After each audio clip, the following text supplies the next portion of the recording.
Saudara, air menjadi anggur. Ini adalah merupakan mujizat pertama yang Yesus lakukan di Kana. Pada waktu itu saudara, ada sebuah pesta di Kana. Waktu itu Ibu Yesus hadir, Yesus dan murid-muridnya diundang di pesta itu. Kemudian di saat pesta itu mulai berjalan, tiba-tiba kehabisan anggur. Saudara mungkin berpikir begini, loh, kok zaman Yesus aja bisa menyediakan anggur? Saudara, anggur di sini bukanlah anggur yang memabukkan, tetapi anggur di sini, saudara, kata Alkitab adalah anggur yang sangat manis, anggur yang enak. Jadi bukanlah anggur yang memabukkan. Nah, ketika itu, saudara, di tengah-tengah pesta kehabisan minuman. Kira-kira Frit kalau mengadakan pesta, tiba-tiba minumannya habis, bagaimana perasaannya, Bu? Padahal undangannya masih banyak, tiba-tiba habis anggurnya. Yang lain belum kedapatan minum, anggurnya sudah habis. Perasaan kalian bagaimana? Hah? Cuma sedih doang? Pasti malu. Iya kan? Pasti malu, saudara.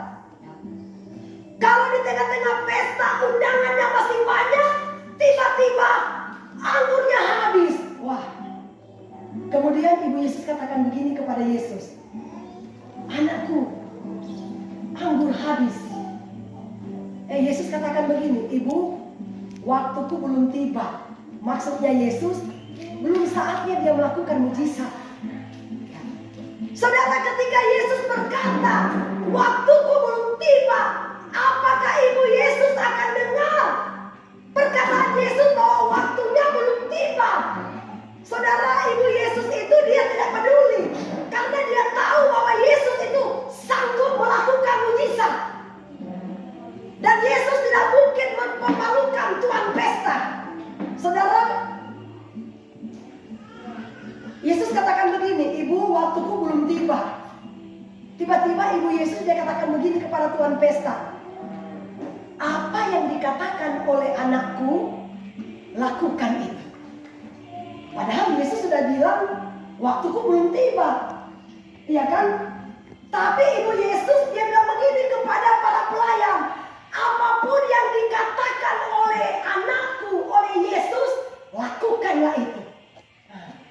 Karena Yesus melihat iman ibunya yang begitu luar biasa, saudara, Yesus katakan begini kepada para pelayan, isilah tempayan-tempayan itu dengan air.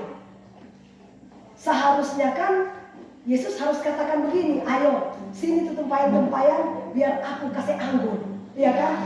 Tapi Yesus cuma katakan begini, isilah tempayan-tempayan itu dengan air. Saudara, karena para pelayan itu mendengar apa yang dikatakan oleh Ibu Yesus, bahwa kalau Yesus berkata apa saja, lakukan itu, taati aja. Saudara, akhirnya mereka taat, mereka gak protes. Yesus, ini kan air, masa kita mau kasih minum air biasa kepada semua tamu-tamu pesta? Kan gak mungkin. Nah, mereka gak protes, pokoknya isi aja. Saudara, ketika mereka isi penuh semua tempayan-tempayan, akhirnya apa yang terjadi? Beberapa menit kemudian ketika mereka buka tempayan, ternyata tempayan itu berubah menjadi anggur. Amin. Saudara, itulah kata Alkitab, apapun perkataan Tuhan, ikuti saja. Mungkin kita berkata perkataan Tuhan itu seperti apa? Perkataan Tuhan itu adalah firman, firman yang hidup, yang berkuasa atas hidup kita. Amin. Saudara, saya berulang kali katakan, firman itu adalah perkataan yang penuh kuasa. Kalau firman Tuhan katakan jangan takut, jangan takut. Kalau dia katakan jangan khawatir, jangan khawatir. Kalau dia katakan jangan cemas, jangan bimbang, jangan kita cemas dan bimbang.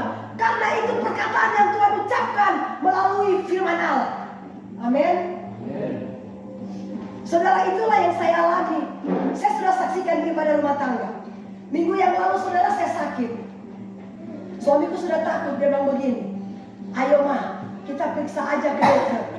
Sedikit pun gak ada rasa niat untuk saya pergi periksa.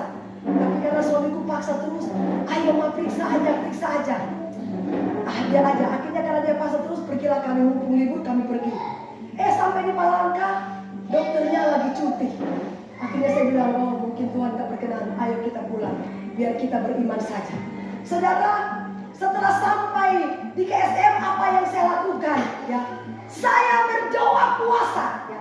Saya percaya saudara, perkataan firman ini adalah perkataan yang hidup bukan mati. Kalau kita percaya, kalau kita yakini, inilah yang berkuasa menyembuhkan tubuh kita. Karena Alkitab katakan, disampaikanlah firmanku, maka disembuhkanlah orang sakit dari penyakitnya. Kalau kita percaya, kalau kita tidak percaya, kalau kita ragu, ya sudah, mujizat akan bakal terjadi. Haleluya. Akhirnya berangsur-angsur kesehatanku mulai dipulihkan oleh Tuhan. Amin. Berikan tepuk tangan buat Tuhan Yesus. Haleluya. Saudara, kita hidup cuma karena perkataan firman Allah. Kalau benar-benar kita hidup bersama dengan Tuhan, kita tidak perlu takut dengan kondisi situasi apapun yang ada di depan kita. Karena kita tahu ada Yesus yang selalu menuntun hidup kita, yang selalu berjalan bersama-sama dengan kita, dan akan membawa hidup kita supaya kita boleh masuk ke dalam kerajaan surga yang kekal. Amin.